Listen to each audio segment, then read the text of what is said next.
Against this right back, Charlie. Definitely.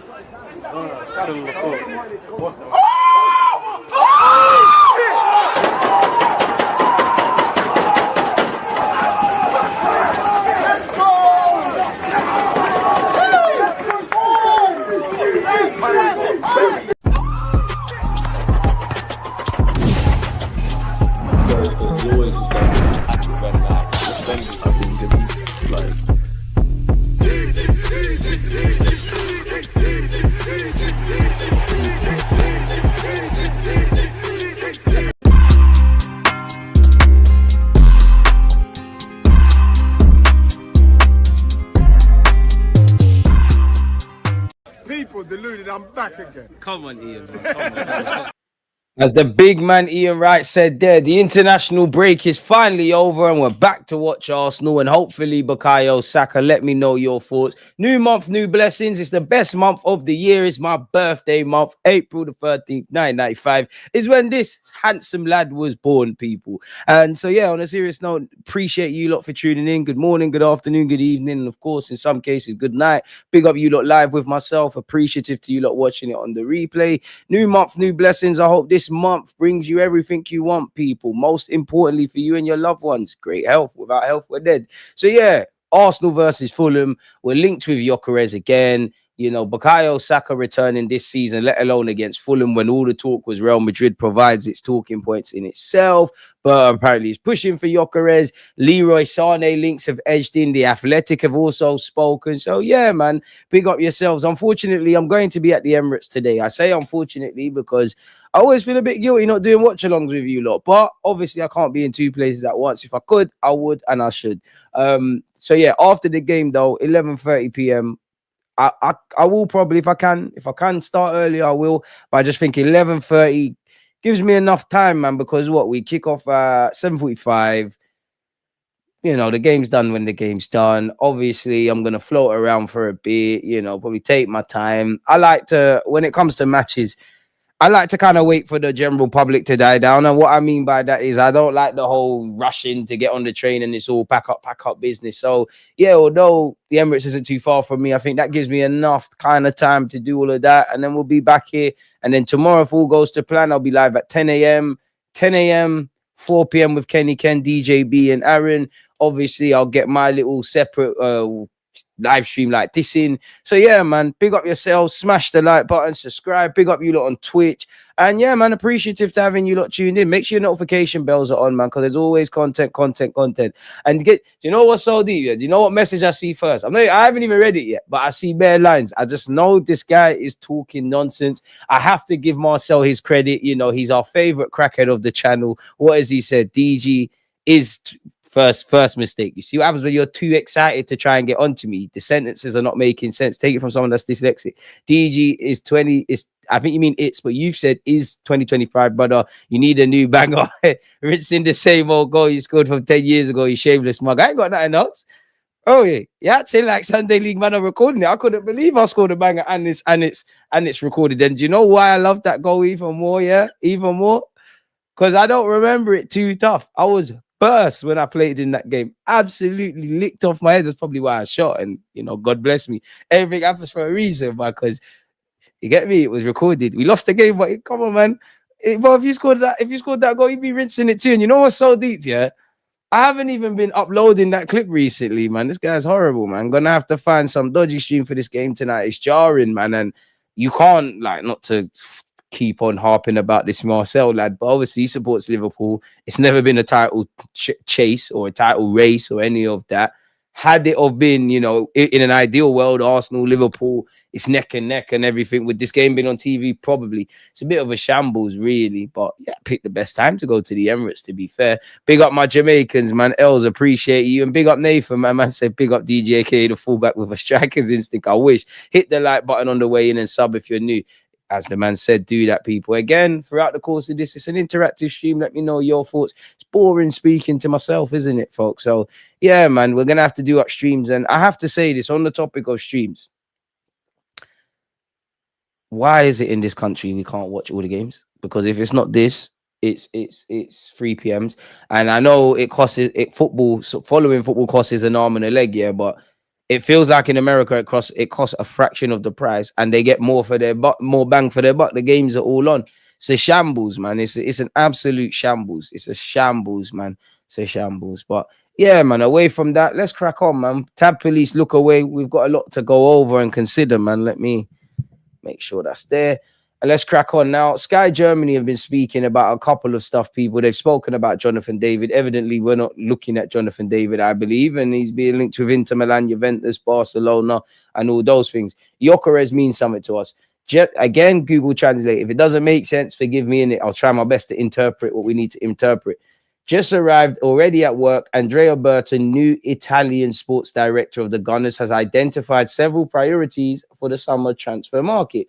With the validation of the Kroenke family, owner of the London club, among these files, Viktor Gyökeres has been targeted by the former leader of Atletico Madrid, and contacts are already underway with the entourage of the player. Even if several sources confirm that Gyokeres had given his word to Ruben Amorim to join him at Man United, what does word mean? Word don't mean nothing in business. I wish, you know, in this world, all you have is your balls and your words, yeah. But as we know, words are a cheap currency that everybody can provide, and especially in business, if I's are not dotted and T's are not crossed, there's not a grey area. If there's no such thing, arguably, as a grey area in business. So he can give his word, and I'm sure Amorim and Gyokeres, they want to be known as men of their word. But how far does that go? This summer, the complex sporting situation of the Red Devils could call into question this pack of friendship between the Swede and, I'm going to say, Amorim. A big fan of the Scandinavian striker, Andrea Berta, and he was linked with Atletico Madrid, has received the necessary guarantees as to budget that will be allocated to him to carry out this operation. New appointments are still to be held in the coming weeks in order to mark the personal conditions of the player, but also to obtain certainties as to the requirements of Sporting Lisbon in terms of transfer pricing. To date, the Portuguese club is asking for 70 million euros to release Viktor Gyökeres, an amount that does not scare Andrea Berta, but which will still have to be the subject of negotiations. While no written offer has yet to been deposited on the office of Federico Van Randas, president, I assume, of Sporting, but the new sporting boss of Arsenal does not intend to stop there in relation to Zubimendi. Andrea Berta wants to compete with Real Madrid in the Martin Zubimendi case, with 2 fingers to join the Gunners during the summer market 2023, whatever that means. Mikel Arteta counts on the support of his new sporting director to this time find the right words and convince the entourage of the maestro of Sociedad to join the English capital. At the age of 26, the midfielder, who has 15 caps and a goal with Spain, will leave his native Basque country to pass a milestone in his career and become Rodri's #1 contender in selection. With his relationship with the management of Sociedad, Real Madrid could outpace the competition, even if the last word will go to Zubimendi, who would prefer, in the current state of things, to stay in Spain. Ooh, so are we going to have to show an ability to pivot, people? That said, it was without counting on Arsenal, which, for its new sporting director, has recently reconnected with the entourage of the player to probe his intentions. The English club also relies on its Spanish identity and the offensive game project advocated by Mikel Arteta, who has often expressed a desire to have a profile similar to his when he was a player of the Gunners. Whatever happens, the demands of Sociedad remain unchanged. To welcome the Spanish playmaker, it'll be necessary to pay at least 60 million, and Christian Romero could be leaving Spurs if that's where you're at. I'm sure Modric gave his word to his agents, Mikel, Edu, and clearly on socials, he was giving his word to us throughout the Jan window. We know where he went. You could throw Suarez and Caicedo in there. Rise up the working from home lot. Tell them again, man, big up the grinders and all these things, man. the day off lot, the grinding on the roads, but dedicated to the stream lot and the unemployed lot. Come on, roast beef. Tell them again. Bless up Apollo, roast beef and sugar. Ethan, one love, man. I saw all the games at the same time. I thought they would have been doing what they were doing on Prime, showing them all, but I guess I was wrong. You know what? To be fair, I thought he was on that AFTV appearance after the game.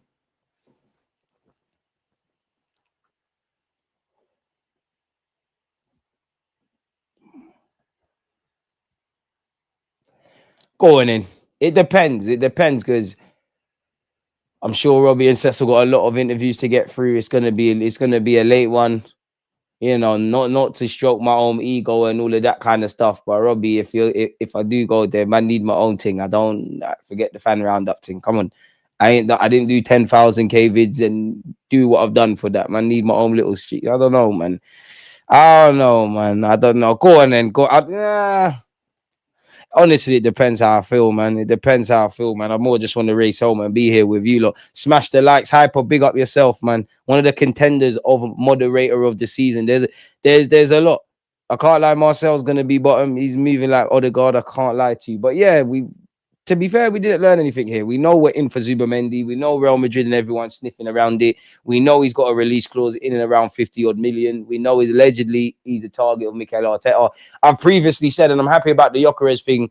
I wanted him, but I just didn't think he was one Arsenal particularly rate. Obviously, that's changed now. When you look at, I don't doubt, because regardless, there's bare teams that need a striker. Liverpool, if they get rid of Darwin Núñez, need a forward. Newcastle are linked with a striker, whether Isaac comes in or they get a replacement. Obviously, our club is. Everybody's linked with a striker, so everybody's getting linked with the same kind of names. My thing is, A, if you don't get Zubimendi and Gyokeres, make sure you pivot. Two, I don't know, because it feels... I'm not saying there's not legitimacy in the Gyokeres thing, because we have still been scouting strikers at different levels and different profiles, and you had to have had Gyokeres on some sort of list, but Berta news announced on Sunday or Saturday.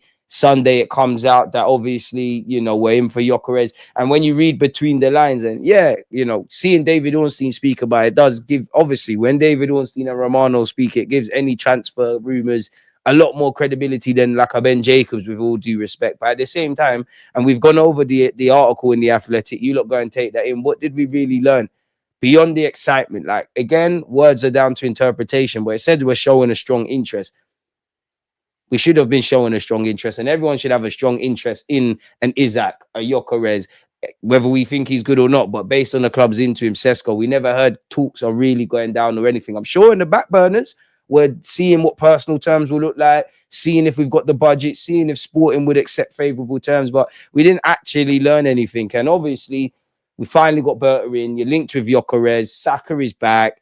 Obviously, you know, most fans are at the stage of acceptance, if you're not already, where the Premier League and FA Cup's concerned, and the test of Real Madrid. It builds a lot more optimism, and the sentiment around the club looks a bit better.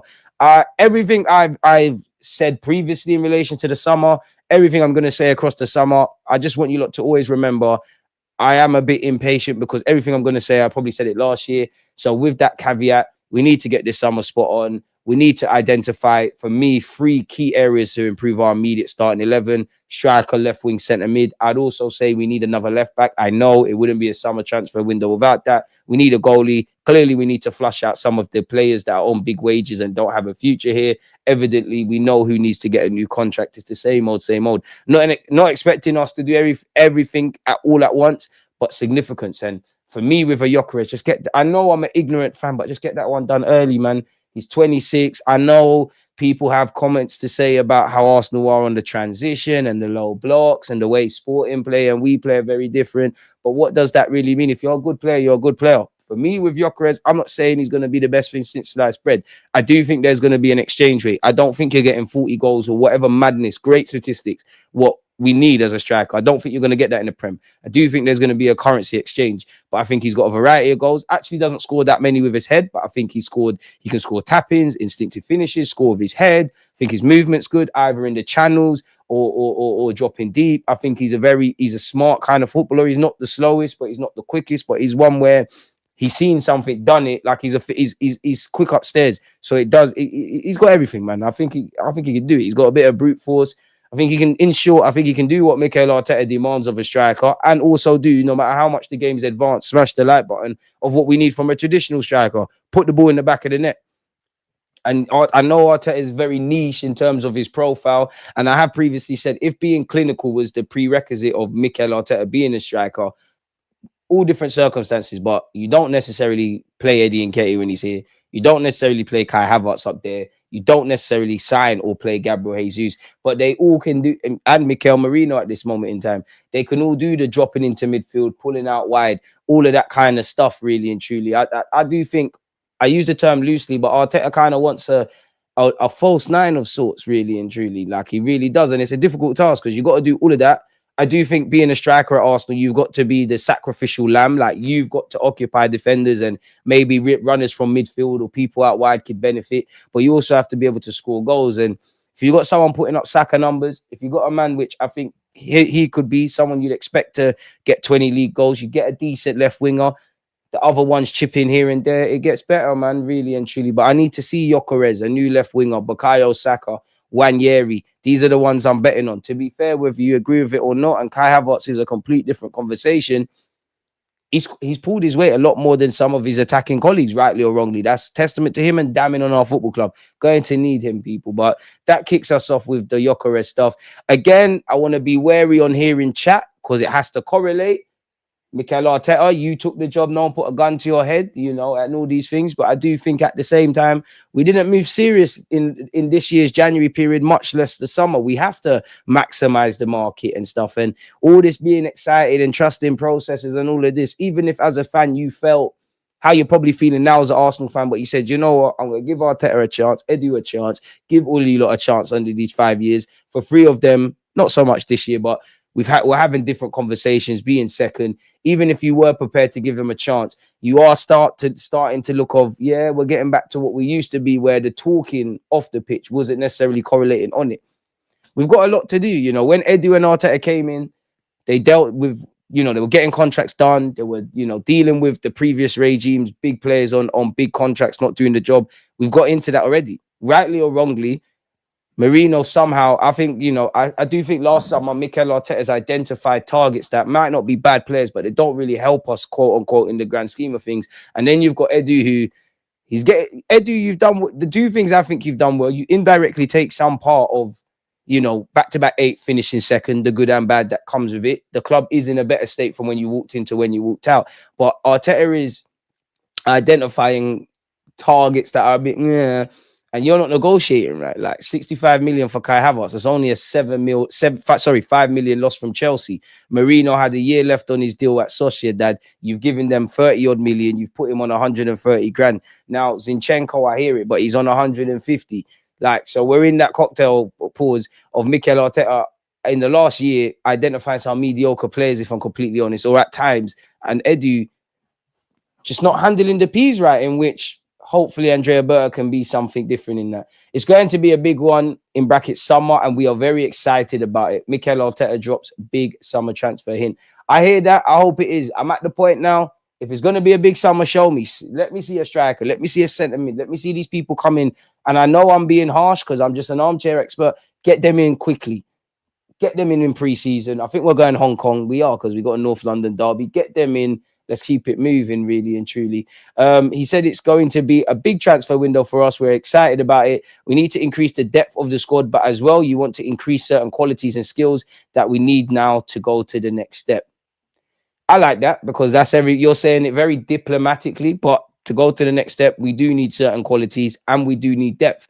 Bearing in mind, this manager 2-3 times last season said we've got one of the smallest squads in the league. So I don't think we can disagree. Now, The Athletic have been speaking, and again, can we please make sure we're smashing the like button, people? You lot are buying it, but The Athletic have been speaking. Arsenal's Gyokeres interest, the impact on Man United, Liverpool, Chelsea, Isaac, and Sesko. The striker market is one of the key areas of interest for Premier League sides ahead of the summer transfer window. Several of the biggest clubs in England's top flight want a new striker, including Arsenal, Chelsea, Manchester United, and Liverpool might also want to bring in a 9, although they're not just targeting an elite player in that position. On Sunday, The Athletic's David Ornstein and James McNicholas reported Arsenal were developing a strong interest in Viktor Gyökeres. They have done work on other strikers too, while Mikel Arteta is a huge fan of Alexander Isak. I mean, we're all fans of Isak, but for a variety of reasons, that's a myth. So what knock-on impact does Arsenal's interest in Gyokeres have on the rest of the market?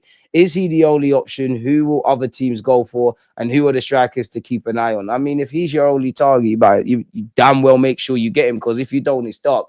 Why is Gyokeres the subject of Arsenal's interest? Now, it was all Isaac was the impossible dream. Sesko was the probable addition. Gyokeres was someone that was banded in the papers. And maybe, you know, there's something we don't know, because I remember we did a stream and it was a report out of Spain saying Mikel Arteta or Roberto had a secret meeting with Gyokeres, and I dismissed it on the credibility of the source. And then literally the next day, Ornstein and these lot made the same article that's being referred to here.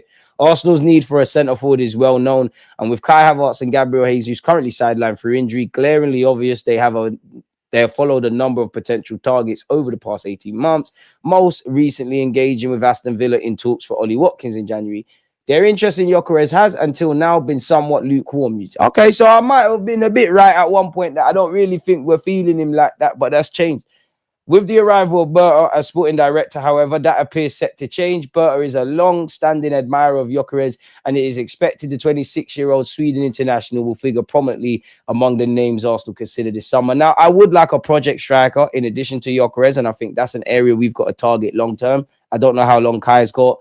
Gabriel Jesus, maybe you could be a wide option. Maybe you could be an option in the squad, but you probably need to be moved on. I kind of want to play a right now mode, and I think Gyokeres has got that. But in an ideal world, for me, you get Gyokeres, you get Sesko, your number 2, your rotation option, you get a left winger, and then you've got the Kais, the Trossards, the Martinellis, or at least 2 of the 3 chipping in and rotating in and out the side. Now, whether we've got the wage budget, whether that is going to happen, evidently is not. We haven't learned anything now, apart from Berta has an interest in Gyokeres. So is it a coincidence that Berta's a long-standing admirer of Gyokeres? Berta's been announced, and now we're developing a strong interest. Is Mikel Arteta and Berta and everyone, when they're sitting down, bearing in mind we've heard for the best part of a year, we've been doing the groundwork for Sesko, has Berta come in and said, yeah, I hear that Sesko's good and that, but listen, it's a Gyokeres thing. I hope so. What about Sesko or Isaac? There is no doubt about Mikel Arteta's preferred choice of centre forward position. He wants Alexander Isaac. I want a date with Kelly Rowland, but we can't have anything. Brandon, shout me though. There is, however, an acceptance at Arsenal that reaching a deal with a reluctant Newcastle United may prove impossible.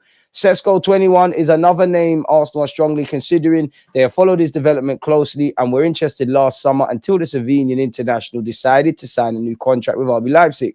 Arsenal have continued to watch his progress with a view to possibly reigniting their interest this summer, although there are reservations about his readiness to make an immediate impact in the Premier League. Immediate impact is subjective, but for me, I hear that, and you are allowed to change your mind, and clearly there are concerns. Gyokeres is more all-rounded, significantly more experienced, but we've been chasing my man for a year. Just prior to last week, we heard we're doing the groundwork. We're prepared to wait. We know exactly what they want.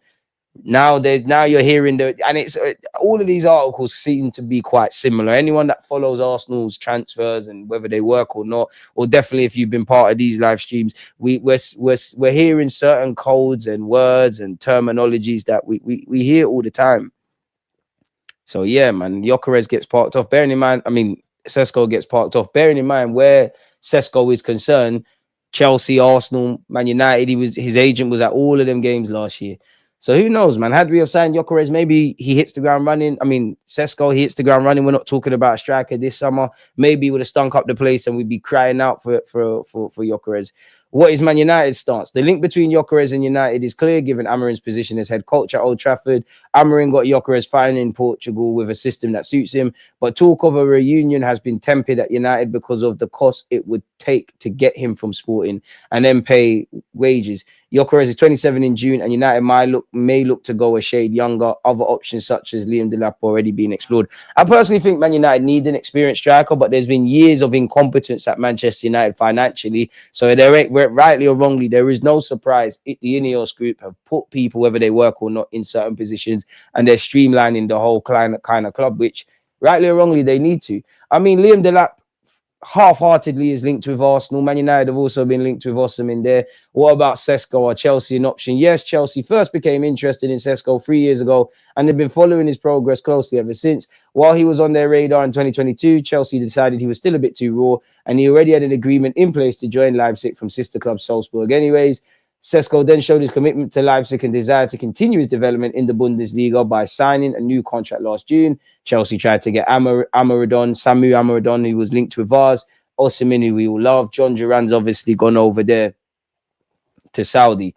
So yeah, man, everybody's got to get someone. Sesko is certainly one of 5 or 6 options the club are looking at. I mean, and nobody signed anyone. Like, everybody's linked with Sesko. Everyone's linked with Isaac, who's not leaving, and we can forget that. Everyone's linked with Osimhen, Liam Delap, Samu. Everybody can't get everyone in it, apart from Chelsea, because they'll spend like £1 billion. But even them, Liverpool would have to pay a lot for Isaac. Is that feasible? It depends on the numbers involved. The club's senior recruitment figures certainly admire Isaac, but it's highly unlikely that Liverpool would agree to pay 150 million for him. Liverpool recently announced a 57 million pre-tax loss of 2023-24.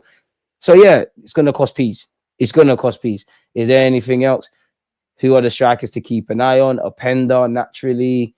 Mine's is Bocat. He's got 15 goals. I'm not really a fan of his like that, but I think he's decent. Nick Wolfmate ain't really got an informed opinion on him, if I'm honest with you.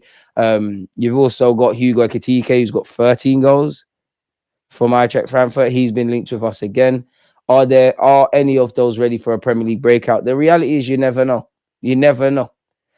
Keeping up the theme with recruitments, people, there has been and still are internal skeptics about Leroy Sané's contract extension. However, his performances and commitment are increasingly being recognized. Max L continues negotiations and Sané is willing to accept a pay cut. No written offer from Bayern yet. The club must now make a move. Sané wants to stay with a decision expected within 1 to 3 weeks. Arsenal are seriously interested in signing him as a free agent in the summer. Smash the like button. Keep your comments coming. We're going to circle back, people. In the summer, concrete talks have already taken place. What's the wages, though? We have heard pay cut rumors, but Gyokeres, Sané, Saka, can we do the Nico Williams thing? Maybe it's a contingency plan. A decision regarding Sané's future is expected within 1 to 3 weeks, as we've said, people. Concrete talks have already taken place, allegedly, with Arsenal. But when there's peculiar contractual situations with a player, you have to take, in this case, Arsenal's alleged interest with a pinch of salt.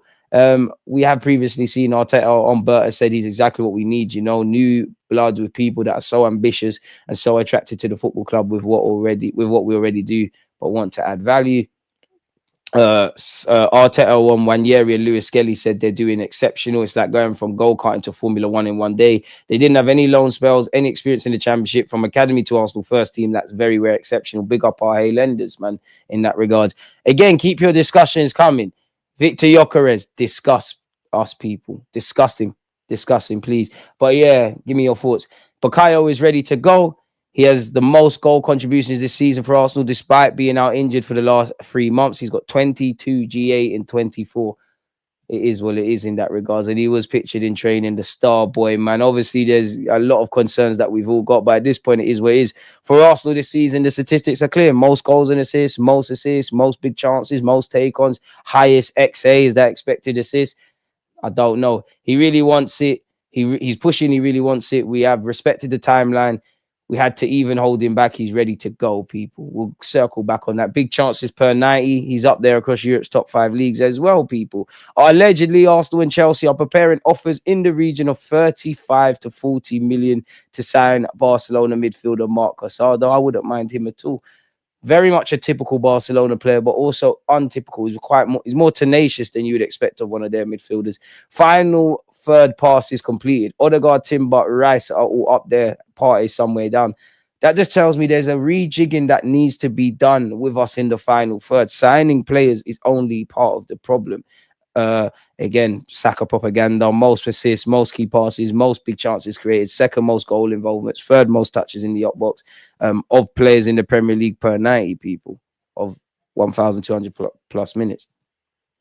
West Ham are prepared to sell Mohammed Kudus this summer with his release clause set at 85 million. The forward has been linked with Saudi Arabia. It's mad, isn't it, being linked with a country? Arsenal, Liverpool, and Tottenham. I mean, Liverpool, if Salah leaves, the right wing's right there for you. Spurs probably need him a lot more than Arsenal and Liverpool. I'm having him at Arsenal. We should have bought him when he was at Ajax, can compete / deputise for Saka, can play in the 10 as well. If Odegaard's acting, probably going to get first team football off the left. There's no way in God's green earth Arsenal are going to spend 85 million on him. I do think his consistency levels needs to go up, but It's got everything you would want in an attacking player. Once again, if you've been living under a rock, to circle back over the Gyokeres thing and have you lot covered, Arsenal are developing a strong interest in Gyokeres as they consider their options to recruit a striker this summer. Gyokeres has long been admired by Andrea Berta and is expected to figure prominently among those the club consider signing in the transfer window. Once again, Mikel Arteta is a fan of his. It's going to take big money. Arsenal have also done a lot of groundwork on Benjamin Sesko, but it's unclear if they'll proceed with a move. Gyokeres is therefore now a more prominent candidate than he might have been in the past. So maybe Berta is the one driving that, in which I don't mind a ready-made person. Again, I covered this yesterday, but if you've been under a rock, it's been confirmed Arsenal will face Tottenham in Hong Kong on Thursday, the 31st of July, as part of our preparations for next season. It will be played at 11:30 a.m. UK time, which is great for me to do a watch along with you lot. You know, big up the fans of all football clubs overseas, because I don't know if I could do it. You lot have to wake up at stupid o'clock and get your kids ready, eat, shower, use the toilet, go to work, and all these mad things. So yeah, big up you lot, man. I'm not jealous of you lot, but pre-season typically is a time where I am like, there was one, what game was it? I'm sure it was last year. The game was in America. It kicked off at like 3 and the game was delayed. I was half dead when I was up trying to watch it with you lot. Manchester City allegedly will try to fight Real Madrid to sign William Saliba this summer. Good luck. We need a left back. I maintain that. Tierney's gone. Tomiyasu's a flight risk in terms of staying fit. Calafiori can't stay fit. Lewis Skelly, calm. Calafiori and Lewis Skelly, calm. Zinchenko probably gone. I'm on another left back. Sorry, people. But any messing about next season, you will probably have to see Timber left back. And some of you are more against that than I actually am. I'd love Gyökeres. I reckon he goes Liverpool. If there's ever, I would say him and Robertson of Fulham, if there's ever a player you look at Liverpool and you just think, yeah, you just suit them, go for that. But if there is a few bob going around, I wouldn't mind the young Hungarian people. Atletico Madrid have entered the race to sign Gyokeres and Benjamin Sesko. They want one of them to play alongside Julian Alvarez in Diego Simeone's team. Arsenal, Chelsea and Man United are also in the hunt for these strikers. It seems, I don't want to say we're going to get Gyokeres because we haven't heard bids, medicals and talks taking place, but it seems that where journalists have been concerned, the rumours to other strikers are taking a bit of a hit, but Arsenal allegedly are considering Eintracht Frankfurt striker Hugo Ekitike as a cheap alternative to Newcastle's. Exactly. Wouldn't mind the developmental one. Bring Nico Williams. Hansi Flick allegedly considers that Luis Diaz does not fit into his profile. He prefers to bet on younger players like Nico Williams or Ademola Lookman from Atalanta. We need to be getting one of those for our damn selves. Is this going to load? What is this, people? Big up Jed Spence, man, because he understands the culture. On Lewis Skelly doing the Haaland thing, I loved it. He's a bad boy for that. Haaland said to him, who are you? He scored and let him know. And again, big up Jed Spence, especially because you should be in the England team. You're doing well for your club, even though Spurs are shit, and I'll never give them plaudits. Do all right there. You can come and sit on the bench for Arsenal, you know. But he said something there what people like to forget. Shout out Versus as well, by the way. Everybody's saying he lacks humility. Lewis Skelly was drawn out first by Haaland, but I'm bored of discussing that, people. Real Madrid in decisive meeting to take 60 million euro star from Arsenal. Real Madrid are threatening to ruin the summer of Arsenal manager Mikel Arteta. So again, this is in relation to Zubamendi. But equally, there's also reports from Spain from certain journalists saying there's no point talking about it. He's going to Arsenal.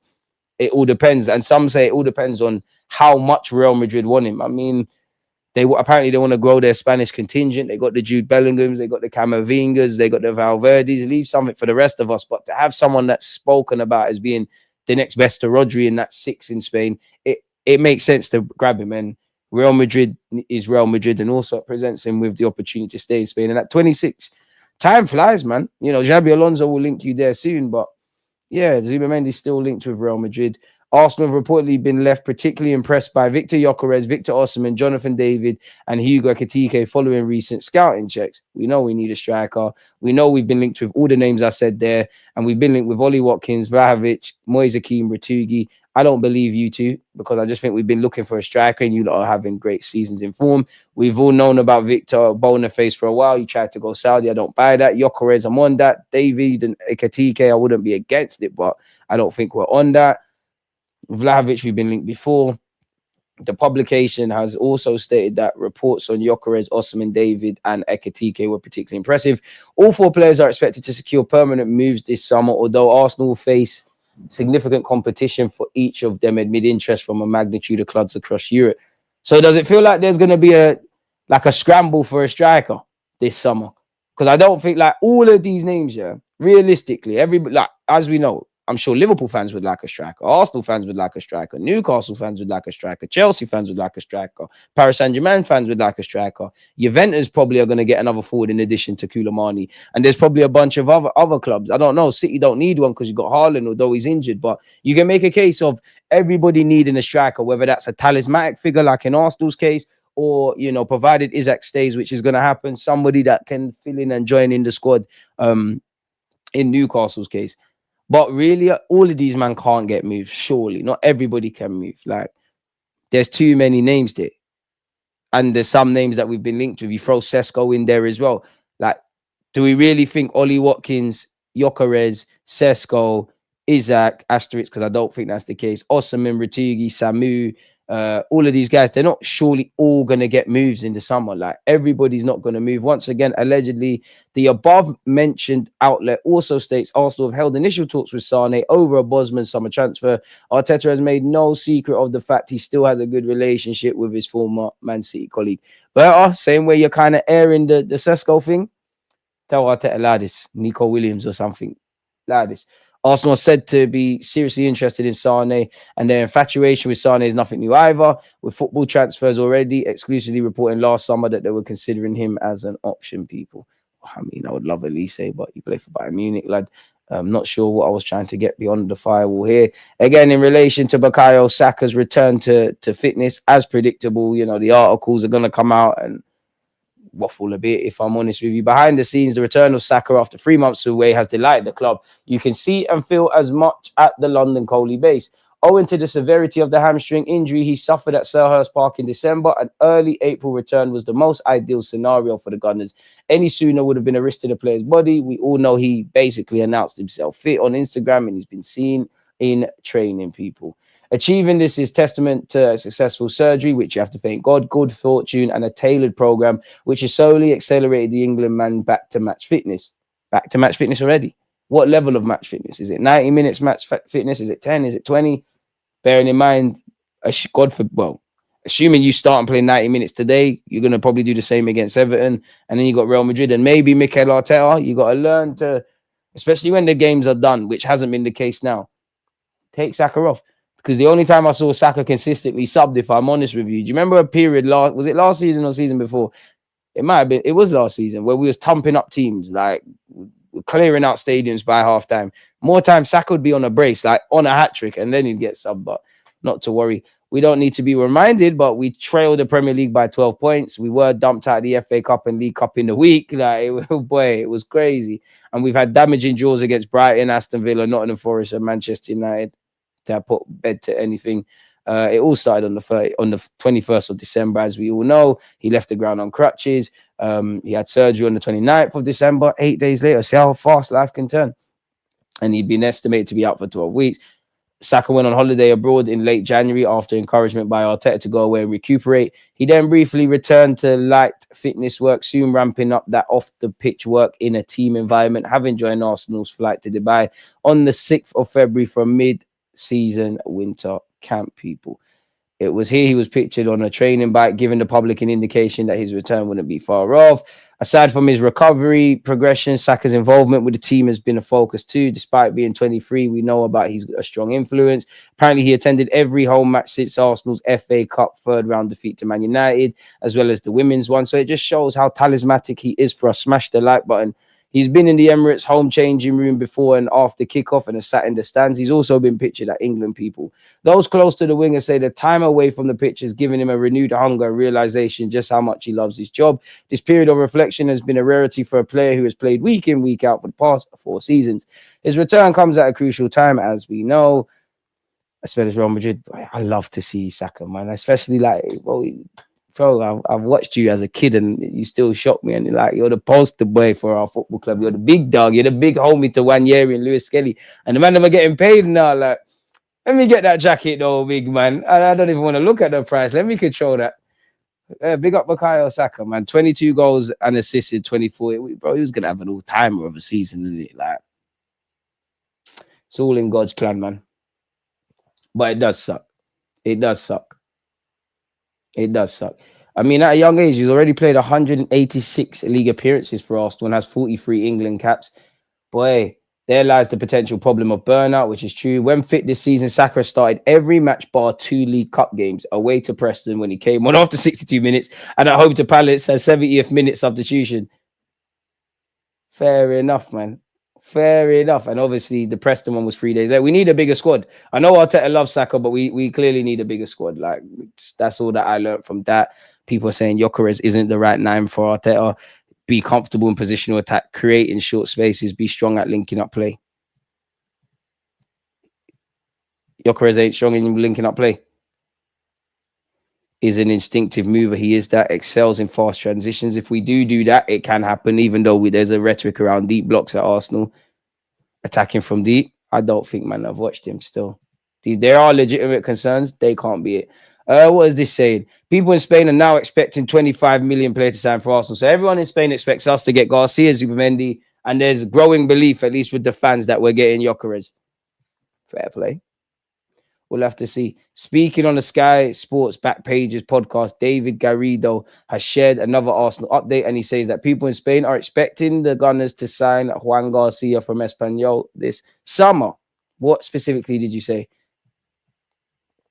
But the focus will not just be on strikers. I think it's important to note that they want to sign Martin Zubimendi from Sociedad. He could cost around £50 million. They're also looking at a goalkeeper. I think people in Spain are very much expecting Garcia from Espanyol to go to Arsenal too. So there's plenty of work to be done. And Arteta was quite bold in saying that himself today, calling it a big one in terms of the summer and the window they need, and spoke also about his excitement at getting it done. But hey, Arteta, make sure you get this 23-year-old, people. But how long does he want to be second choice? Because it seems like he's making movements. Going back to Bukayo Saka for a brief period, people. Arsenal allegedly are planning to offer Bukayo Saka a mega money new contract and plan to hold talks in the coming weeks, which we should. The 23-year-old's current contract is set to run out in 2027, but the Gunners are determined to tie down his long-term future at the club. We all know about his absence. We all know that we all were hoping you'd be back for Real Madrid, let alone Fulham and Everton, in which... God, please, man, because we all know what time it is with Saka. He's going to get kicked from pillar to post. Stan Kroenke has huge call to make as 80,000 seat Emirates Mega Dome plan evolves. The summer of 2026 will mark the 20th anniversary of Arsenal's move to the Emirates Stadium and 15 years since Stan Kroenke became the club's majority owner. In that time, success on the pitch has been limited. 4 FA Cups. You know what? Let me take this because there's little snippets I can use for a video I'm editing, people. 4 FA Cups, the last coming under Arteta behind closed doors. So the parade has been there. This ain't a home, I'll be honest. Like, big up Arteta, because I do think in the last 3 years the Emirates has felt more like home, but it's a house. We're just renting it. It will feel like a home for me when I see major honours, which, such as how long we've been at the Emirates, like, it doesn't look like state at the art anymore. That's not me criticizing them, but you're seeing new stadiums build up and whatnot, and technology just advances, people. We've been hearing that we want to expand the Emirates. Naturally, we're going to have to do that and want to do that. We all know about the match day revenue and all of that. To be honest with you, I don't really want to spend time with that. Off topic, people, as I said, I can't do a watch along with you guys, but I will be here at 11:30 p.m. tonight, regardless of what happens to react to the game. In relation to Jorginho, we do hear some rumors Mikel Arteta wants to keep him, but Flamengo have already confirmed their desire to sign Arsenal's Jorginho at the end of the season. We all know his contract expires in June. He traveled to be with his family in Rio de Janeiro during the last international break. Some say the trip was to help the move progress. There was a new meeting between the Brazilian club and Jorginho's reps on Sunday, and the distance between the parties was reduced. Both parties gave in a little and came close to an agreement on figures, the main obstacle so far. Apparently, yeah, so it's taking place there. In the event of an agreement between Flamengo and Jorginho, he would then negotiate with Arsenal to secure an early release. This is done so that he can be in Flamengo's squad for the Club World Cup that will start on June the 14th. The player will have to give up bonuses at Arsenal, which the South American club would compensate. Last month, Jorginho's agent, João Santos, stated he would hold talks with the Gunners and interested clubs after April the 15th, which is after a Tuesday. That, you know, big up Joe, big up my guy Joe. He's born 48 hours after me. Birthday's April the 13th. We're going to have a birthday stream. We're going to get drunk together. F it, man. Globo now state his camp are prioritizing Flamengo, but don't rule out other options. The Middle Eastern market could heat up in coming weeks, and therefore the Brazilian club want to seal the operation as quickly as possible. So it's same old in that regards, people. Is there anything new? Where's that be excited thing? I want to see exactly what you said, Arteta, would be excited to. I want to see. It's going to be a big one, and we're excited about it. When you are going to go again, we want to increase the depth of the squad and the quality and the skills that we need to go to the next step. Every summer is big because it's an opportunity, and especially because of the number of players we have in the squad right now that is necessary. But a big summer for many things, because first of all, we have to maintain the good foundations that we have, and then obviously how we can improve and evolve the team. And that's another thing, you know. I can't wait till Mikel Arteta's press conference today, if I'm honest with you, which will be good. Sometimes these things are, oh, we've gone over the Saka stuff already. But I need to see graphics made of you with Arsenal signings, man. We got this. And then you look at the contracts, blood, we got a lot to do, man. In the next 2 years, Partey's going to go, Jorginho's going to go. I do think some of these players, much less Tomiyasu as an option. Trossard probably could be sold in the summer. Tommy, when you're fit, we've got a decision to make. Zinni, I think you're gone. Saka, new deals required. Saliba, new deal required. Gabriel Magalhaes, new deal required. Martinelli, I think they'll give you a new deal, but you could be someone that could potentially be moved on. And yeah, we've clearly tried for the last season or two to move Gabriel Jesus on and off the wage bill. So who knows, man? Is there anything else? Is there anything that's not Gyokeres, Zubamendi, and all these guys? Not Sane, but link us with something new, man. What I should do is that.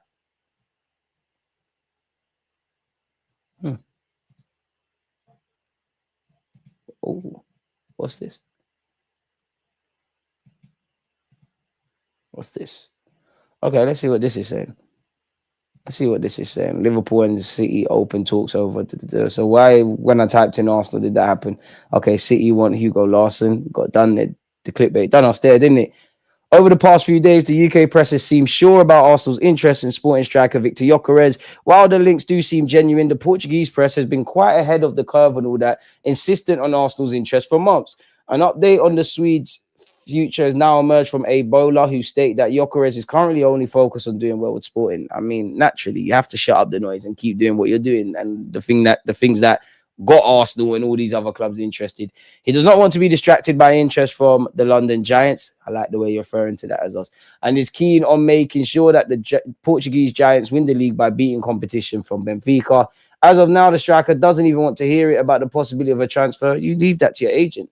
And the signals his focus on the current season. He wants to leave Sporting after achieving further glory. The report states that Arsenal's interest in the 26-year-old is not new, and there's a fair bit of confidence that he will play somewhere in the Premier League next season.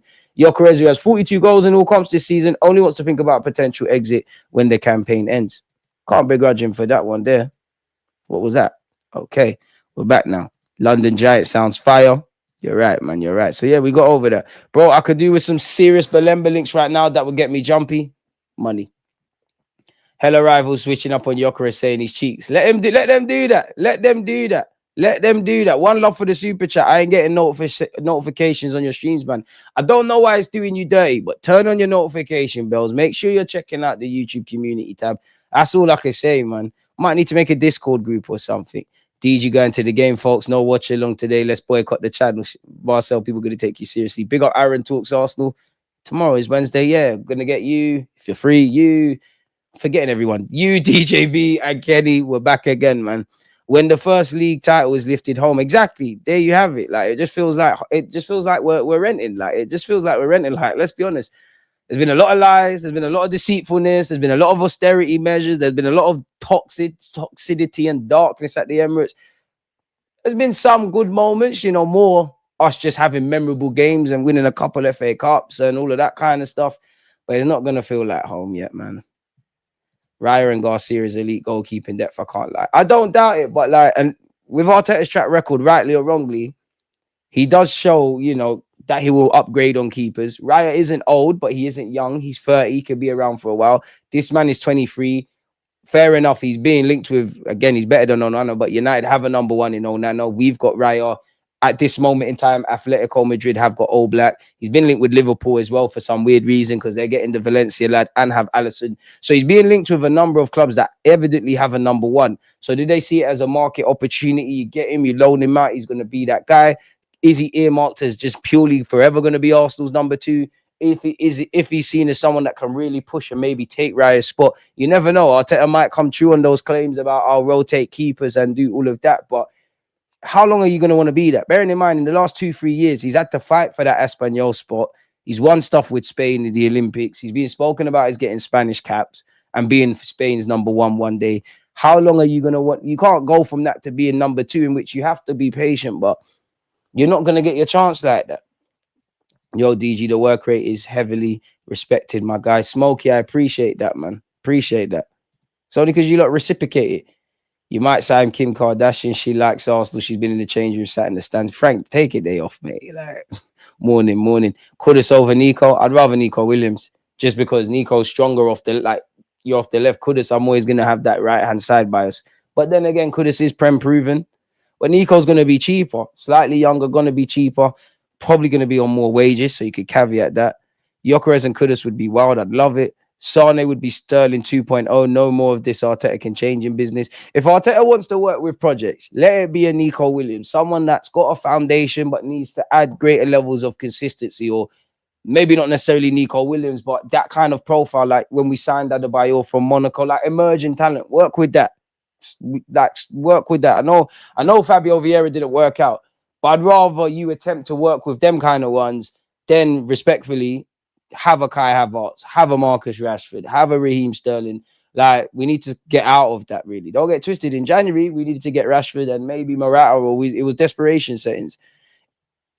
It is going to be really sad for the young G if Saka re-injures himself just because Arteta is desperate to win some football games. Let's hope that's not the case.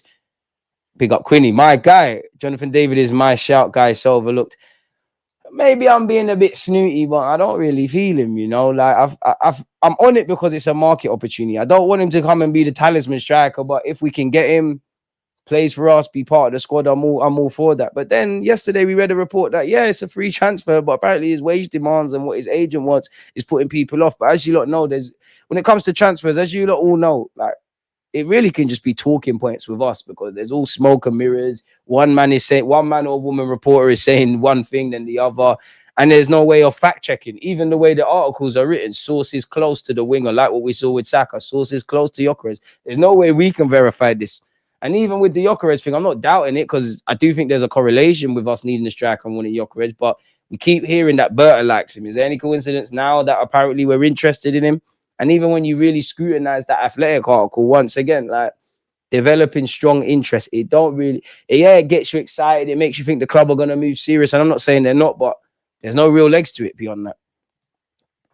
Berto wants Gyokeres, Arsenal wants Sesko. That's a good point of view, to be fair. DG, come to Asia, bro. We'll take care of you, bro. What part of Asia? What part of Asia, my guy? Why not, man? I need to see the world, man. There's more to the world than Edmonton, if I'm honest. Whatever you said here, Arsenal fans need to stop saying Berta signed Felix. That is not true because Atletico Madrid CEO who wants to buy Felix, not Berta. Big up Atletico. Speaking of João Felix, you see Kyle Walker getting at him and saying pass the ball. It's getting dark for João Felix, isn't it? I don't know where he goes. Well, he goes back to Chelsea, but I don't know where he goes from that point. One thing annoyed me about Edu was his negotiation skills. He couldn't get deals over the line, for example, Caicedo and Mudryk. Hopefully Berta does deal properly. True. And look at what we was prepared to commit for Mudryk. Now, if Mudryk worked out and he's a completely different player to what happened at Chelsea, great. But imagine the same things played out, including the ban. And I do think at times Arteta's talent ID has been shaky. Likewise, at times you got it right. I do think Edu's negotiating on the whole of it. I'm like, it's a bit meh. But there's also been times he's got it right. But I do think where we've needed, and they can't bang all the time. You're not going to get all the things right and all the things wrong. There's going to be a balance. But for me, there's been times we've kind of needed to get it right. And I think Arteta effed up identifying Kai Havertz. I'm not even trying, like, come on, no matter how good Kai's been, could we have spent 65 million better somewhere else? 100%, with the greatest of respect. And then you're only getting, Chelsea done well. Like, typically, if you're selling to a British team, you're going to have to pay a tax on one hand, but selling clubs know you're going to take an L. They spent they got 65 million for him. We committed 65 million and putting him on those wages. Marino, 1 year on his contract at 28, he's laughing. And I'm not dissing Marino, it's nothing to do with him. 130 grand a week. That's obviously going to affect probably how you move him on, when the time to move him on is, and obviously what you do around stuff.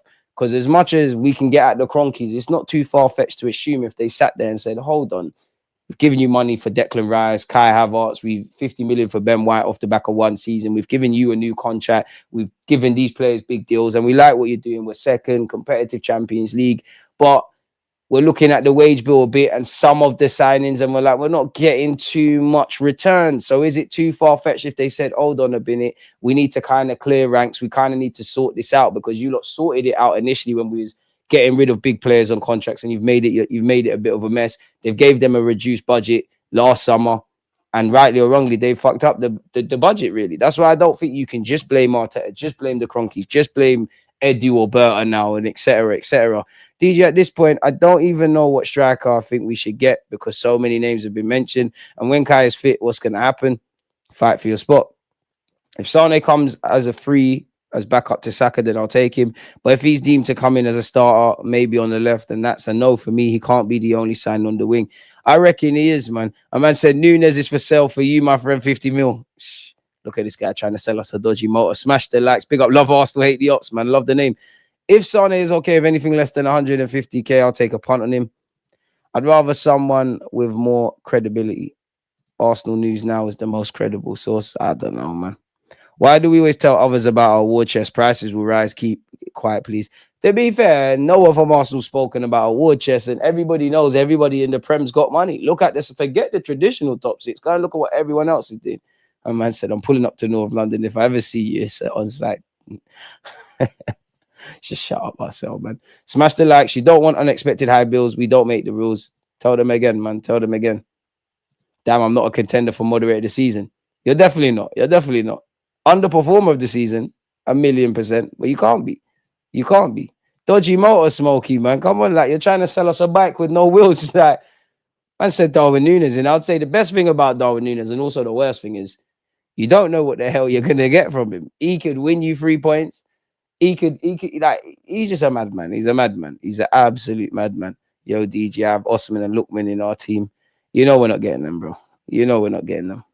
More chance of Lookman if it helps. Edu ain't walking into club offices and telling man to put the player in the bag. They'll just laugh at him. Berta is that guy, Godfather settings, make them an offer they can't refuse. As childish as it is, and I don't advocate violence, for me, the best thing with Berta, just seeing all you're on fighting refs, man. Like, you're on fighting refs. Like, we need to hit against the system now. We've tried to play by the rules. Let's fight against the establishment, man. Like, if everyone wants to hate us, let's accept it, man. And just be about business. That's all I want. Just get the business done. Just bring in the striker, the centre mid, the left winger. I think that's the priority. Asterix, sort out goalies, sort out left back, get the new contracts done, or at least begin to get these things done, shift players off. And we're happy as Larry, really. Singapore, big up you lot, man. Get here in the summer, clubs are coming this way as well. I hear it. Singapore, the economic development, like in my 29 years, from probably when I was like 10 to now, it's crazy what Singapore's doing. Berta is 30 across the whole of world football. Edu was an Arsenal man. Well, clearly Edu's held in some high regard. He's got a sweet gig for himself. Everyone can be a winner. We got someone that we think is a lot better. He's got a job that he wanted, where he's got more power in the multi-club structure. For me as well, because I do think people like to set up camps too much at Arsenal. I'm not talking for people that think, yeah, I'm not talking for people that attribute blame everywhere, and, you know, you might not be to blame for this, but you are. I do think to some people, it's just all Cronkies, it's just all Arteta, it's just all the players, it's just all this. With Edu leaving, it's one less person for Arteta. Not that Arteta hides, but for people to hide behind Mikel Arteta. Well, for Arteta to be able to hide behind, because there's no Edu. People love to say, oh, when the signings work out, oh, Arteta did this and that. When they don't work out, it's Edu. Like, you've got to give them both praise. Now that he's gone, we're seeing what you're on. And especially if we get the summer that we need, Arteta, if you don't get over the line, there's always context and reasoning. And we know we have no divine right to win trophies. But as I said, I think Arteta is a talented coach. For me, it's about getting over the line. Every year that you don't get over the line, that question is going to get bigger. And with the excuse of Edu gone, assuming we do what we need to do in the summer, I hope we win leagues and we win trophies and we have seasons to remember. That's all we want. Like, in an ideal world, why wouldn't you want Arteta to thrive? But there has to be questions for everyone. Everyone's on borrowed time now. Everyone connected to this football club. Off topic, Saeed's list is a joke. Big up Saeed. He's allowed to have his way of thinking like everybody else, man. But I don't want to talk about no tier list anymore. The drama that caused, crazy, lad. Crazy. Nah, man, Marcel's cool. He left, yeah. He did. That's why Marcel can't be mod. Because when Arsenal or any of the other teams that the mods support here, when they lose, we take the banner on the chin. He runs away. DG, remember the days of YouTube's N'Golo Kante and Lucas Torreira? Tony, to some people, that ain't going to make sense. But you're a legend. You're a legend. Crown Styles appreciate you. As the man said, smash the like button. So, yeah, catch, my guy. Make sure you check the stream out we did yesterday, man. 100% Arteta is a great coach. He just hasn't won. No matter how good you are, if you don't win, you're out. And that's it, bro. Like, that's it for me. Like, that's it. Like, that is it. Because again, if you want to break it down, a man want to cry about the Cronkies. I am not saving the Cronkies, you know. I am not being no Cronky apologist or anything of that ilk. But they're not leaving anytime soon. And I think we have to hold them accountable. But at the end of the day, are they the reasons? Like, remove the Cronkies. Should we have won the league last year? Could we have won it the year before? Have we put isolated within the contexts in terms of the recruitment and the outgoings? Are we having the practices in the best possible way? In the best possible way? Probably not. And if at the end of the day, we all know you're not going to criticize your employer. So you have to take with a pinch of salt what Arteta says about we got the best owners. I do think when he cries, what I mean by crying, when he's kind of desperate, he's a lot less discreet and he's a lot more specific in what he needs. But at the end of the day, no put a gun to your head to take the job. You clearly believe within the remit of Arsenal Football Club, with how the Cronkies work and the money we get and what other people don't, that you can achieve what you personally want to achieve in your career at this time at Arsenal and what we collectively do as well. This ain't a damsel in distress. Let's be honest. This is a relationship of convenience. Arteta gets to manage a massive club at the early stage of in his career. We've had to deal with COVID. There's been player rips up. There's been a lot of transitions above board. There's been a lot. It's a relationship of convenience. They get Champions League football, all of those kind of things. For me, it needs to get over the line because I have no doubt Arteta is going to win stuff in his career and have a good career. I don't know how good he's going to be. I just genuinely think that. I think from a neutral footballing point of view, there's so much I would sit and speak with Arteta about. I love my football club, though. And I hear all of that. Get over the line. Simple as that. Don't forget he's one of the highest paid in world football. Exactly. You're getting P's, bro. You're getting P's, man. Have you not thought about your style of play changing for this drop-off? I don't think it's changed that much. I think this year's stagnation. Or complacency. I think we've stagnated because we're still kind of playing the same way we played last year. It's just last year there was a lot more. Obviously, injuries, all these things play a part, but it's lost some life to it. Like it feels like as a fan base, as players, the manager, how our season's gone, it's like we've just been chugging along, if that makes sense, like kicking cans up the road. Even when we win, whether we win, lose or draw, we're playing the same way and we're having the same praises and concerns. I just think it's stagnated. I just think it needs a bit of life to it, a little more juice in it. It's like a pretty girl for 2 years. Like if we look at this free period, that Arsenal fought for the league allegedly this season, right? The first 2 years, the lady thought she was pretty. She was doing her makeup. She was doing all of this. She was doing yoga. She was excited. She was in a good relationship. The third year, this year, she's forgotten how beautiful she is. Like that's what Arsenal has been in this. Forgotten how beautiful they are. Starting to get fat, not doing your hair, become unattractive, existing in a lifeless relationship where you're just there because of habit. Bruv, how confident are we today? I'm confident in that if we score first, we could win. If they score first, it's going to be a long day. Do you know what? Maybe a bit of Delulu optimism because we've had a break from Arsenal, but it's Fulham. And we all remember how the season's been for us. Nail biting 2-1 Arsenal. Smith wrote a bag for them.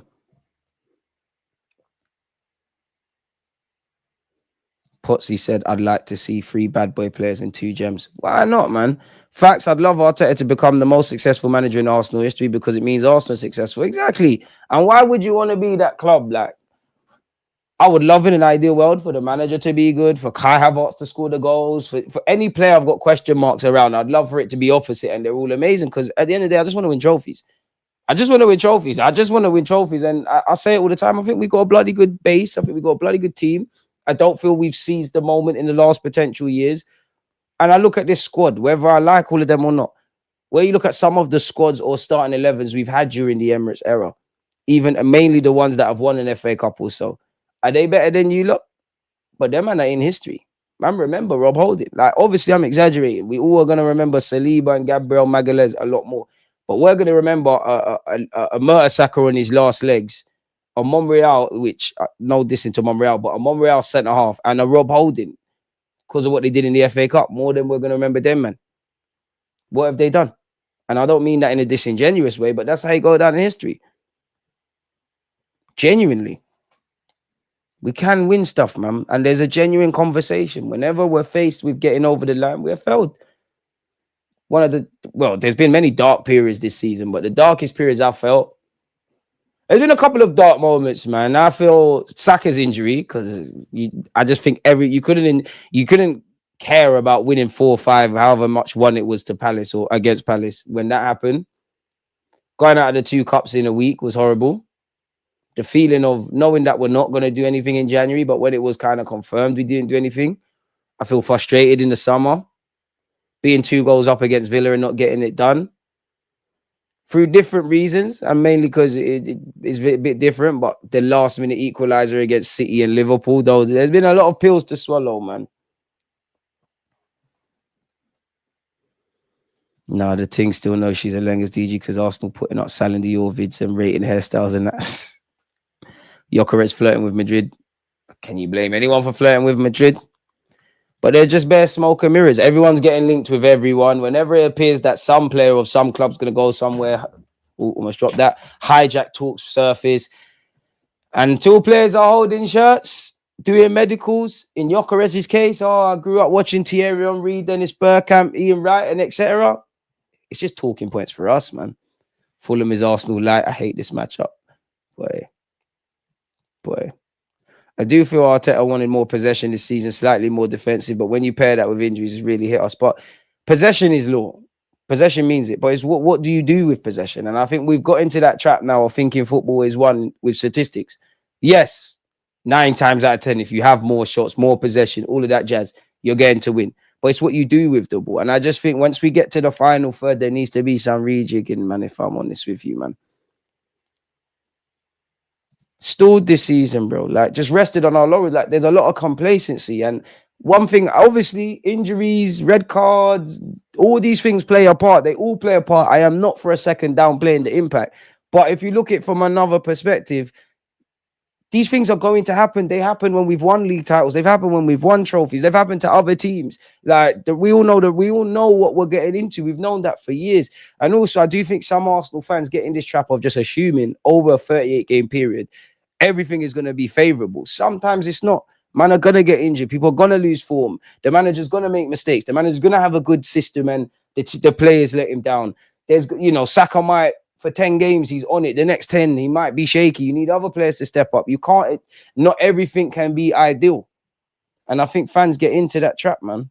And even that, I think I would look at the injury thing a bit differently had we have, because I've seen Arteta at least 3 times last season, maybe even last year, the year before that, say we've got one of the smallest squads. If we had the summer we had, and we had the depth and the quality, and in terms of the injuries, these things played out, I would still not feel sorry for myself. But I say, you know what, all right, you controlled what you controlled. You controlled the controllables.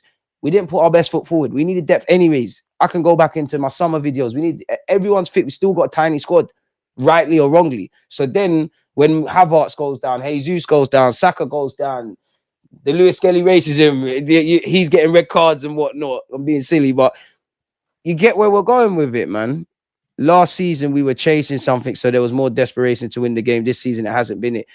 And I just wonder, I don't mean this in a disingenuous way, but I just wonder about the motivation, because one thing I've admired, I haven't really seen it this season, but to go again in it. And I'm starting to, and the one thing I'll give Arteta, the players haven't down tools, but at what point is Arteta going to doubt we can do this thing and the players doubt we can do this thing? Because if I'm the players, it's not that I'm doubting the manager, I'm doubting the club. Because right now, at the start of this, if you sold them the carrot of, stars of tomorrow, team of tomorrow, you had young Edu, young Arteta, young Saka, Saliba, Odegaard, everybody, whether they're coming through our academy or someone like Odegaard, been at Madrid, it ain't happened, eager to prove themselves. It's fair to say they've all established themselves either in the Premier League or where Saliba and Saka is concerned as 2 of the best players in their position in the world. This season, I think they've been sold dreams. I don't think they would look at the summer market and think, "Rah, we did well." I think they would look at January with shame. Don't get twisted. The players have to hold themselves accountable as well because they're also the ones playing and we're all in this together. I think next season will be telling. And that's why, for me, the gloves are off. Everybody gets praised and critiqued fairly. Like, Arteta, I need you to get over the line. Berta, I need you to work your magic. Players, if you've been, if your form's been on the floor, you better go find it. And if your form's been amazing, I need you to keep going. Lewis Skelly and Wanyeri, I always say this with young players. It's the honeymoon stage. It's all wow right now. Maybe not so much in Lewis Skelly's case off the field or for fans that have vested agendas, but you get the point. Next season, there's a degree of expectation. Because honestly, if you're a player, it's nothing to do with Arteta, but surely, God forbid, if next season plays out like now, you are starting to think about your future. You are maybe down in tools. You are disillusioned. They are buying into stuff. They have bought into stuff. They've gone again. But how long is that going to last? The same for the manager. I believe that with the manager, but also don't, because at the end of the day, I've explained that earlier, man. So, yeah, man, stalled, man. If your channel was one of the biggest, the standard of our Arsenal fans would have been better. You discuss football in simple terms, but in a realistic way. Tony, I hear that, man. I hear that. I appreciate that. I could never, the very fact that you've said such praise means I'm doing something all right, but I can't be worthy of that.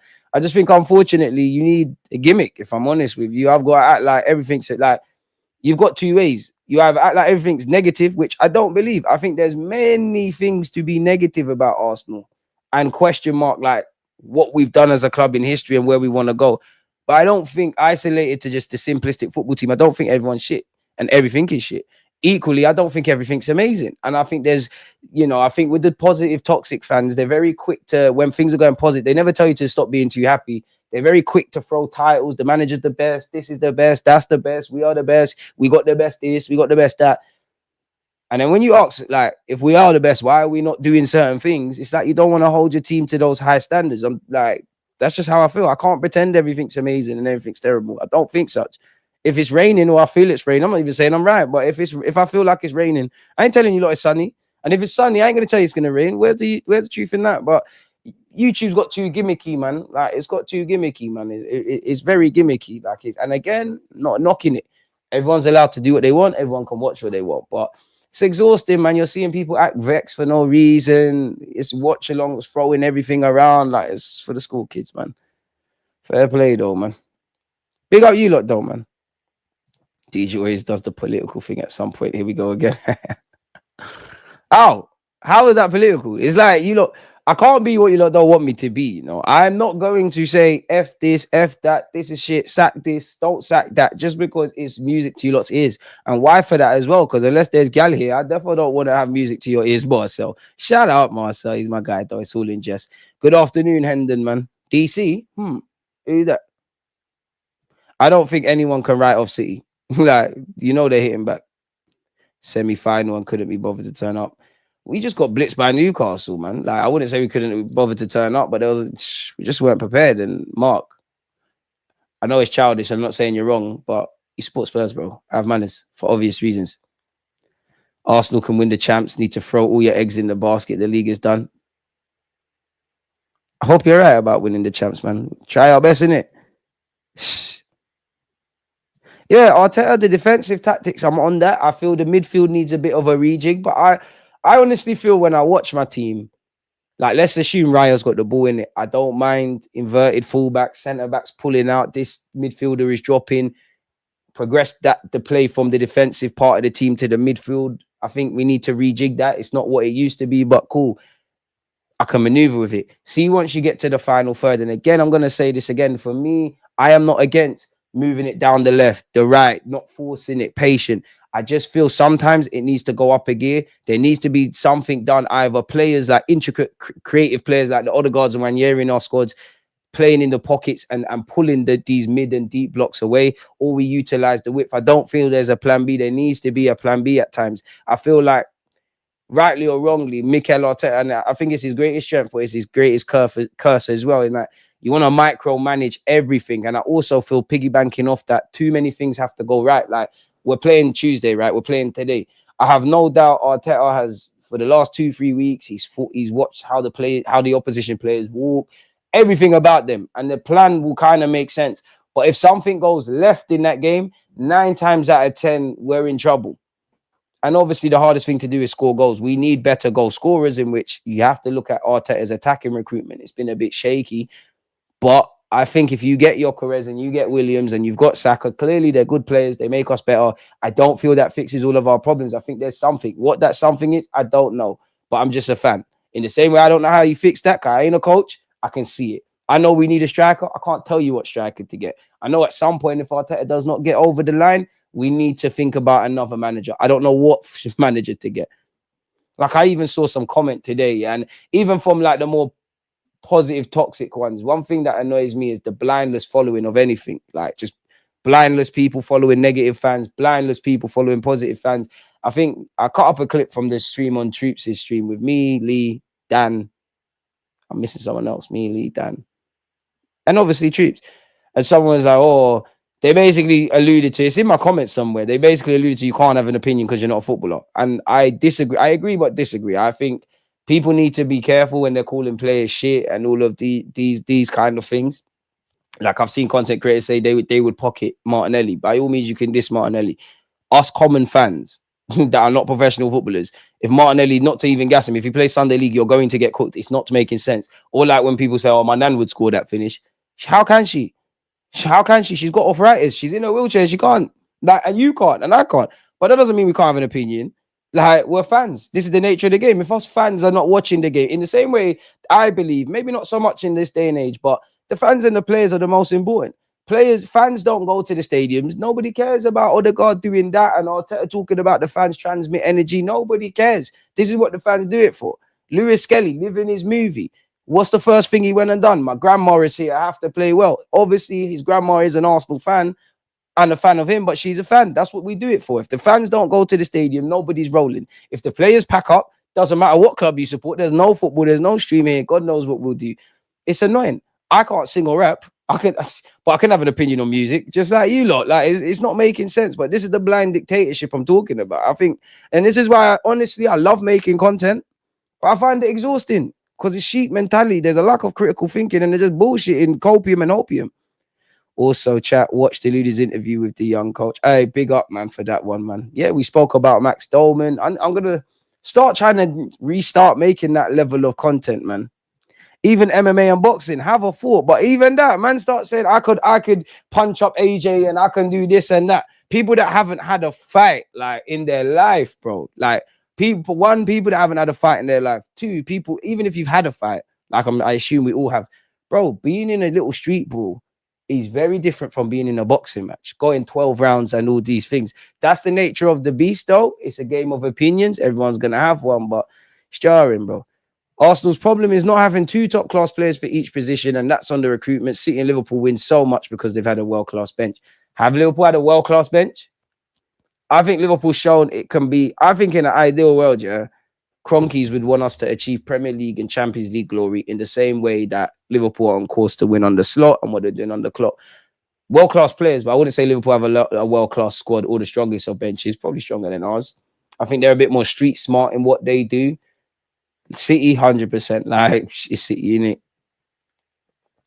All the comments about goal support someone, even that goal support someone else.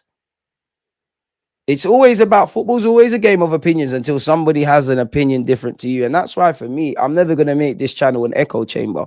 And I do think there's, even you lot, there's, you can't please you lot, man. Like, you can't please you lot. It was like, why you get this guy on? Why are you with that guy? Bring this guy. Don't bring that guy. Only do it with this guy. And then that's the world, innit? That's what it is, innit? Everyone's allowed an opinion. But for me, I don't want my channel to be an echo chamber because that's not how I lead my life.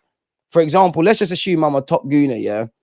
I'm a top gooner, as they call it. I think everything is the best thing since sliced bread. I don't feel even everything's just great. The players are great, Arteta's great, Cronkies are great, everything's great. Even if that's genuinely how I felt, I wouldn't want to necessarily always be surrounded by people that share the same thoughts as me. Football's a diverse sport. That's why you see people of all shapes, colors, sizes on this platform, and forget what they look like and what they are and all that stuff, how they view things. Because for me, sometimes you different perspective. Like, I might not necessarily agree with everything Kenny Ken says, for example, or DJB or Aaron because he's in the chat, and they might not agree with me, but they might say something. I'm like, yeah, you know what? That makes sense. Or the more positive dons, like I might, you know, Big up Tom Canton. I might have Tom here, he's one of my favorite content creators. I might not agree with everything, but he might say something. I'm like, oh, you know what? There you have it in it. I think you can take little bits and pieces and different perspectives. Like, if you're just around people who think the same as you, you're just gonna get bare confirmation bias. If nobody can tell me anything different and everybody around me is telling me how great the same thoughts are, it's confirmation bias. Subconsciously, I'm seeking those who seek me. So yeah, I like to have and I find it fun, man. I find it fun. What do you think of the people who say Gyokeres won't fit Arteta's system? I do think the system would have to tweak, but I think it's nonsense. I think Gyokeres can do what obviously every player is different, but there's nothing different that Kai Havertz, Gabriel Jesus, Eddie Nketiah when he was here, or anyone else that's gone up front can do. Forget goal scoring, can do in terms of what the strikers demanded that Gyokeres can't. So I think he can. And naturally, they're going to have to change it. Obviously, Gyokeres is not Haaland. We all know this. But City had to kind of meet Haaland halfway. Haaland had to, he's never going to be pretty like that. But anyone that's watched Haaland at City, you know he's improved his general play to some degree. But then also you have to keep the man for what he is. He's a goal scorer. I know football's a bit woke and everybody, like, there's guys that will score 20 goals, but people say, but your heat maps just showing you centrally. You need to kind of, bend, pause towards that. But you also have to accept players for what they are, man. I think Gyokeres is calm. He can even play out wide, but I'm not on that, man. I'm not on that, man. I'm not on that. Gyokeres got Haaland conversion rate. Hopefully, if he signs for Arsenal and he does it in the Prem, we're saying that, innit? 126 likes. You lot are far too kind. Keep it going, man. Keep it flowing. Gyokeres can do everything Kai can do besides maybe work in midfield much better. And for me, if you got Gyokeres scoring goals and you've got like a bad boy left winger and a bad boy Saka, they're going to get so much space, bro, because Gyokeres is going to... I do feel sorry a bit for the strikers because you don't really get the attacking freedom that the wingers do, but they're going to benefit so much. And that's one thing I want to see us do. Like, football's simple. I just think we need to move the ball quicker. On the counter-attack, sometimes left and right, just move the ball quicker.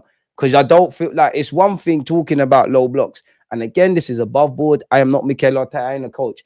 But logically speaking, if a team is in a mid, deep, or low block and they're compact, they're in shape, right? How do you pull that apart? You've either got runners in central areas, in which I think Arteta needs to improve that, and us as a whole squad needs to improve penetrating central areas, yeah?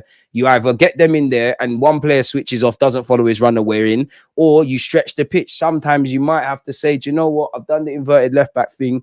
This team's not being broken down. It's 60th minute. Legs are getting tired. Tierney, Timber even. Traditional fullback settings. Take your runners with you. All you need is one person to switch off. Gyokeres is a despo signing. I don't know what that means, my guy. Gyokeres is who Ozil needed desperately when he first joined pre-Aubameyang. It's mad, innit? It's mad, innit? They were the days we'd have an 8 and a 10, but no DM. We'd have a DM, but no 10. We'd have the whole midfield shorted. We ain't got no striker. We got a striker. We ain't got the wingers. We got one good winger. We don't have another. It's crazy. I think he means desperate. I mean, even if it's desperation, why not? And I disagree, because how can it be desperation signings? If anything, you'd say that with Sesko. He's got a release clause. He ticks the boxes. We've been chasing him. That's a desperation one. Well, how? If Berta's come in and said, yo, forget that, we still need stars of tomorrow and all of that kind of jazz, but we need someone who's on this thing right now, how's that desperation? How's it desperation? Even if it is, I don't necessarily care. I'm confident it'll be a good signing for me.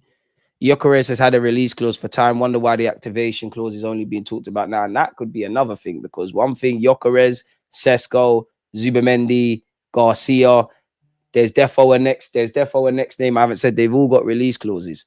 I very much doubt Arsenal, Nico Williams, I very much doubt Arsenal are going to activate all of them. You know the ballpark figure. You negotiate around that, fees and terms that make sense. We know how this is going. Ozil put balls on a plate for Giroud, man. It was worse than Havertz. I disagree, but I do think people look at Giroud with rose tints throughout his whole time at Arsenal. But I had a lot of time for Giroud. But then that goes back to kind of our issue. Giroud was a good facilitator, a good player to have in the squad. If you're going to live or die by Giroud getting 20 goals, you're in problems. We're kind of doing that this day. Gyokeres was deemed unrealistic along with Isak last summer. So how have we landed at him being desperation now? We're literally looking for a new Alexis Sanchez. DG's the difference. Hey, that would be lovely. Easier said than done. We should have signed a world-class striker when Ozil joined. Odegaard would thrive with Gyokeres.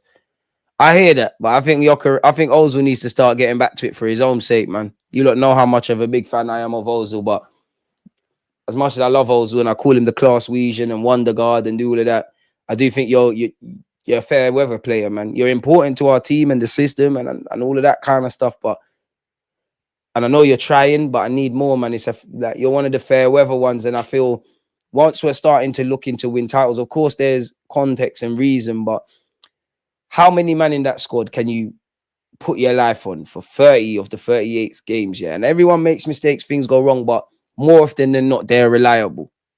I would say Declan Rice. I would say Raya. I would say Lewis Skelly based on this season. Wanyeri based on this season. Bukayo Saka. If I haven't said it already, Timber, Gabriel Magalhaes, Saliba. I would say there's an element of reliance on Benjamin White. Beyond that, no, you ain't got that. Fan of Party. You don't know what Party you're getting season in, season out, and all them talking points. Odegaard, there is a level of expectation with certain things, but I can't throw you into that kind of realm. Kai Havertz, to be fair, if anyone could, you probably could, because you're a lot more consistent in the final third than a lot more of your teammates. And I don't expect you to get the goals. But if you are playing up front and leading the line, you're going to be expected to. You don't know. Trossard and Martinelli. Come on now. And they say, I'm not trying to be harsh or get onto these players. We need answers to these questions if we want to win a league title, away from the obvious things that we've been discussing today. Smash the like button if you haven't, man. Big up yourself, Aaron, man. Make sure you're here 4 p.m. tomorrow. That was a fire interview, DG. Appreciate that. I have to get some more. I wanna. That's actually why I started YouTube, to do youth content and I like speaking with scouts and agents and all those kind of things, man. And like all of those people in and around football, as much as I like Arsenal, I like waffling about Arsenal, I just think football, there's many different avenues to speak on. And yeah, man, it just adds some variety, man. Especially as we head to the off season. Why not? Kudus is cold. I'd sign him. Partey or Gabriel, my players of the season. I think Partey's in the realm, but I don't think he's maintained that high level. I think Magalhaes would be it for me. I actually think Timber as well, man. ACL doing his thing. Partey's up there. Lewis Skelly's got to be there. We'll put an asterisk next to Lewis Skelly and we'll give him young player of the season. Unpopular opinion, and I know we got injured, but Saka, bro. Like, Saka's still been cold. Like, it was Wenger's fault not signing Suarez, but messed about and got found out and ended up signing Giroud. Giroud lost us that Leicester League because he decided to go missing in the last 12 because he cheated on his missus. That was said every week at the Emirates, man. Arsenal fans starting to sound like United fans, and that's the problem. What do you mean? I'm not sure what you mean there. And I want to slander Man United, so let's just keep us out of that. You should do an interview with Akala talking about the youth. That would be lovely, but where is he, man? Yeah, we never. And that should be the long-term aspiration, because Chelsea weren't the Chelsea in my lifetime, let alone those older than me, where they are now. Respectfully to Man City, they definitely weren't. The aspiration should be to climb to new heights and reach pillars you haven't reached. But in the short term, come on, man. I think every balanced Arsenal fan don't expect to win the league all the time and whatnot, but these 3 years, more so the last two, could have won a league title. Can do better in the FA Cup and the League Cup. Can pick up 1 or 2 trophies. Surely. You aren't enough of a hype beast for the views. It's true, man. It's true. It's reasonable, DG. I hate how people say, oh, but he took us from 8th to challenging, brother. He spent nearly $1 billion. He should be. I hear that is cool. You know, you did play your part. One love for that. One love for that. But it's about getting over the line. In the same way, Tierney was our left back for whatever reason, upgraded upon changing team dynamics. One love, but we're going in this direction. We all loved Smith Rowe. Man used to love Martinelli. People had time for Reece Nelson. They didn't last. Zinchenko once upon a time was the first name on the team sheet. Jesus as well. And there's all different reasons. But fundamentally, you've got to evolve. Everything has to evolve. People will say, oh, but there's catch-up money, but this team spent that, or be happy because Chelsea and United and Spurs are down there. And I hear that. You should always be thankful for where you are, and you shouldn't be ungrateful. But at the end of the time, end of the day, we're not trying to be like those clubs. So why am I watching them? Because if we're not trying to move forward and we're looking at the past, we're just stagnating. And there's just living. What's the point then? And the thing with me is you have to look at the past so you know where you're going and you can be thankful. You have to have aspirations to achieve greatness in the future. But you also, the best way to right the wrongs of the past, the best ways to set the best future you can have is having discipline in and fully immersing yourself in life, let alone football, in the present moment. That's it. And I don't feel like we seize the present enough at Arsenal, which is jarring. This fan base moves like it's politics. Either everything sucks or everything is sunshine and rainbows. A lot of fans villainize other people for their opinions as well. Because some people's brands is the negative thing. Some people on the yes sir, no sir, free bags for sir, press conference sir, gated community, anyone that's going to ask, which I'm going to actually listen to Mikel Arteta's press conference today. I very much doubt I'm going to get to ask a question. You shut up, act Storm. You're the ones that are getting asked the question, and I don't condone it. I think that's more, I'd rather us be like America where you can ask honest questions around sports. I'm so jealous of American-based sports coverage. But logically, I understand it from Arsenal. You want to control the narrative. You're going to make an all or nothing. You're never going to tell Aubameyang's side of the story. It's going to make the club look glorious. Then you're inviting these journalists. You want people that are not necessarily going to catch the gaffer out. It makes it, it's all smoke. All this thing is smokes and mirrors, rightly or wrongly. It's all smokes and mirrors. And I understand why people do certain things. I'm not negating it because at the end of the day, pay your bills, innit? I understand the hustle is the hustle, but yeah, man. Benji, big up yourself, man. Man said, say it again, preach, DG. Appreciate that, man. We're jealous of how you have political convos, though. I don't think I do. We've definitely progressed under Arteta, but now we've stagnated. If it doesn't change next season, we have to try someone.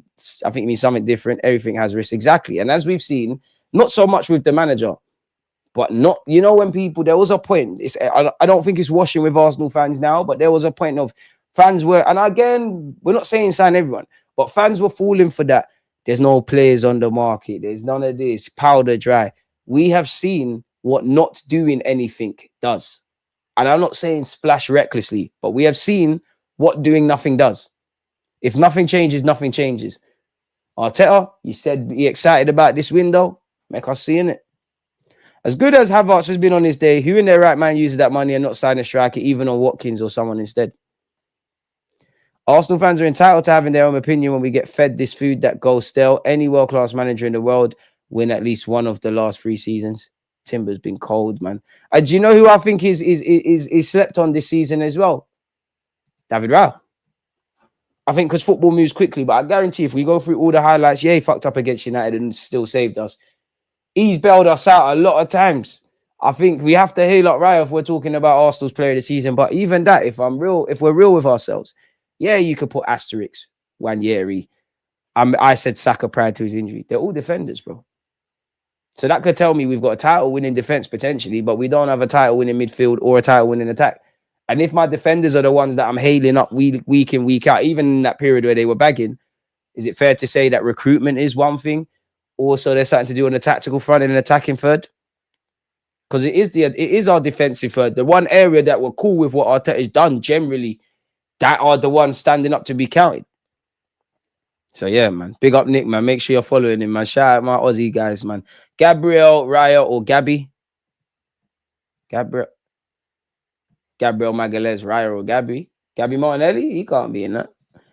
I don't know, man. Shout out Raya. Yeah, Raya's doing his thing. Kara, 65 mil. But the only thing, once PSG get involved, myth. But there is. And you can make players available, man.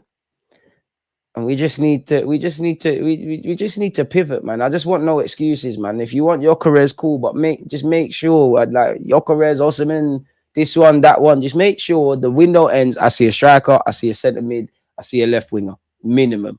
Please. That's all I ask, please. Minimum. I'd like a lot more, but please. Because if we don't change these things, we're going to be talking about the same old things that are shooting ourselves in the foot. And again, if nothing changes, nothing changes. Good shout. Raya's went to another level. And I'm happy for Raya, man, because there was a point last season where he really looked confident and really looked at himself and so on. He's cool now. And I think the club actually underestimated the whole Ramsdale Raya circus, but I think the media made a big circus. I actually think us content creators made a big circus. You know, the TV rights made a circus with every great save is panning to Raya or Ramsdale, depending on who's on the bench. Likewise, a very shaky moment is panning towards them. And yeah, man, I'm just happy that we're over that now, man. And obviously, some content creators are cool with Ramsdale's dad, so they weren't being quite generous. They were being quite disingenuous, I feel, to David Raya. And Ramsdale's not old nothing. Like, your one goalie says, I want to win everything. One guy says, I wouldn't. I'm just happy to be here. Raya talks about being concentrated for 90 minutes. The next one says, I can't concentrate. And you don't know me. I loved Ramsdale. I was upset for him.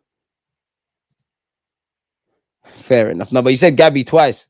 I hear it though. Oh, now I'm with you. Now I clocked what you was doing. Now I clocked what you was doing. No worries, my guy. No worries. So yeah, man. It is what it is. Don't forget, people, yeah, before I get out of here, don't forget, I did do a video a year ago on Gyokeres. Check that out. And don't forget, 11:30 p.m. UK time, we'll be back again, people, man, where we'll have a reaction to the Fulham game. Obviously, if there happens to be any talking points that emerge, would love to go off the grid for a few hours and see Gyokeres is an Arsenal player starting in 2025-26. But you lot, man, whether you're mods, members, regular viewers, I appreciate you lot. Wherever you lot are in this world, because a lot of you are not here, man. Like, without you lot, it'd be dead. So I'm gonna love and leave you lot and catch up with you lot later, man. Safe. You always